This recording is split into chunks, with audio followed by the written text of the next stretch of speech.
family pressure, royal duty, and one sentence that defined William and Kate's marriage. The setting is familiar. A royal couple, a life shaped by duty. Then one sentence changed how people saw everything. Not because it was dramatic, but because it was honest. People expected tradition, they heard truth, and the meaning was deeper than it first appeared. Prince William and Kate Middleton have always been presented as the calm center of modern monarchy. Steady, reliable, united. Their marriage has often been described as effortless, almost seamless, a partnership that makes royal life look manageable. But no marriage under that level of pressure is effortless. And one quiet sentence, spoken without emphasis, revealed more about their relationship than years of public appearances ever could. It wasn't a declaration of love. It wasn't a statement of strength. It was something far more revealing. It acknowledged pressure. And that is where this story begins. That sentence came at a moment when expectations were already high. Family responsibilities were tightening. Royal duty was expanding. And the distance between private life and public role was becoming harder to maintain. When Prince William spoke those words, he wasn't trying to define his marriage. He was responding to the weight surrounding it. But in doing so, he defined it anyway. To understand why that sentence mattered so much, you have to understand the forces shaping William and Kate's life together. From the very beginning, their relationship existed under observation. Unlike most couples, they did not grow privately into partnership. Every stage was watched, discussed, and evaluated. Kate entered not just a relationship, but an institution. One with history, expectation, and unspoken rules. She learned early that love alone would never be enough. Adaptation was essential. William, on the other hand, grew up inside that institution. He learned restraint before freedom, responsibility before self-expression. He understood that marriage, for him, would never be just personal. Their union was always going to carry symbolic weight. That symbolism intensified after marriage. Every decision, from parenting to appearances, became part of a larger narrative about the future of the monarchy. And pressure does not always announce itself loudly. Sometimes it settles quietly. Family expectations are one source of that pressure. William carries the legacy of generations. The lessons of his grandparents. The experiences of his parents. The knowledge of how private struggles can become public burdens. He has been shaped by what happens when family tension is exposed rather than managed. Kate, meanwhile, stepped into a family system with its own rhythms and constraints. She learned where to speak and where silence was expected. Where presence mattered more than opinion. Together, they formed a partnership based on mutual understanding rather than constant reassurance. But even the strongest partnerships feel strain when roles expand. As William moved closer to the center of royal responsibility, his margin for personal freedom narrowed. As Kate became more visible, her private space diminished. And then came a moment when that reality surfaced in a single sentence. It was not spoken with heaviness. It was not delivered as an announcement. It was almost understated, but it acknowledged that their life is shaped by more than love. It acknowledged duty, and it acknowledged that duty requires negotiation. That sentence did not say everything is easy. It said everything is shared. That distinction matters, because marriage under pressure is not defined by absence of difficulty. It is defined by how difficulty is carried. For William and Kate, the sentence suggested that challenges are not born individually, they are held together. That immediately raised questions. What kind of pressure requires that level of unity? What kind of life demands constant coordination between personal feeling and public obligation? And how does a marriage remain grounded when it is also symbolic? The answers lie in how they operate day to day. William and Kate are not reactive. They are deliberate. Their communication style is measured. Their public dynamic is calm. That calm is not accidental. It is cultivated. Behind it is constant adjustment.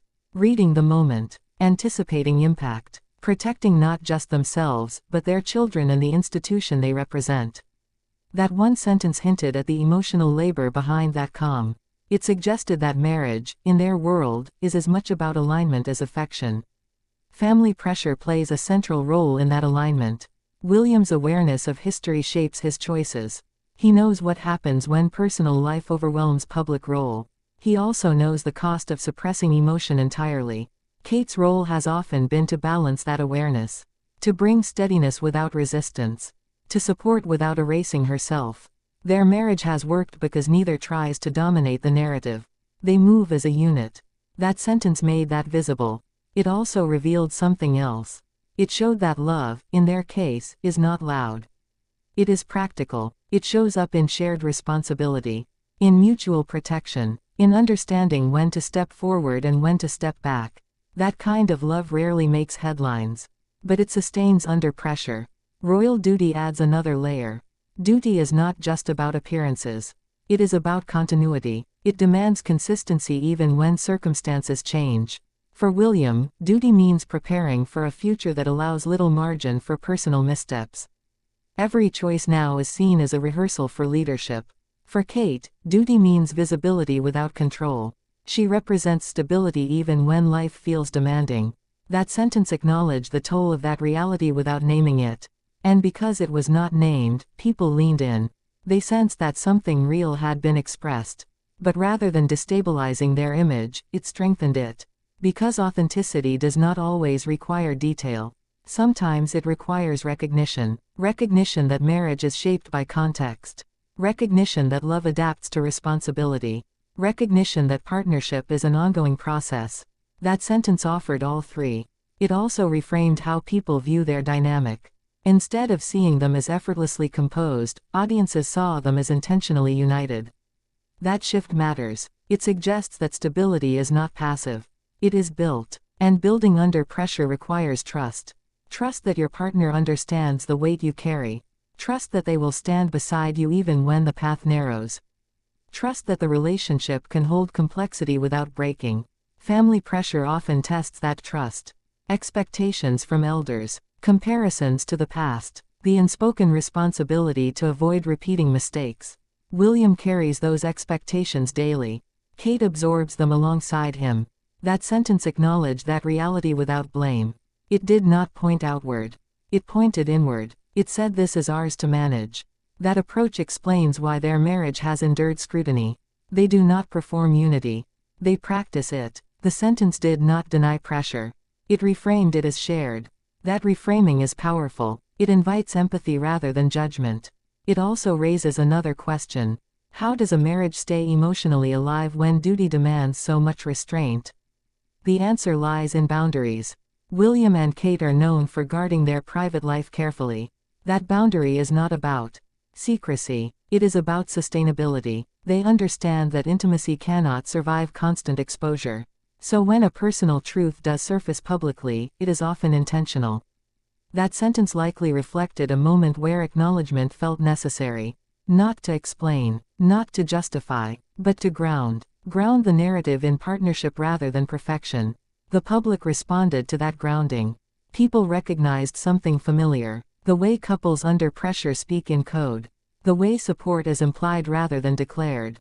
That recognition created connection. It also reshaped speculation. Instead of asking what is wrong, people began asking how they manage. That is a healthier question. It shifts focus from imagined issues to demonstrated resilience. And resilience is the true story of their marriage.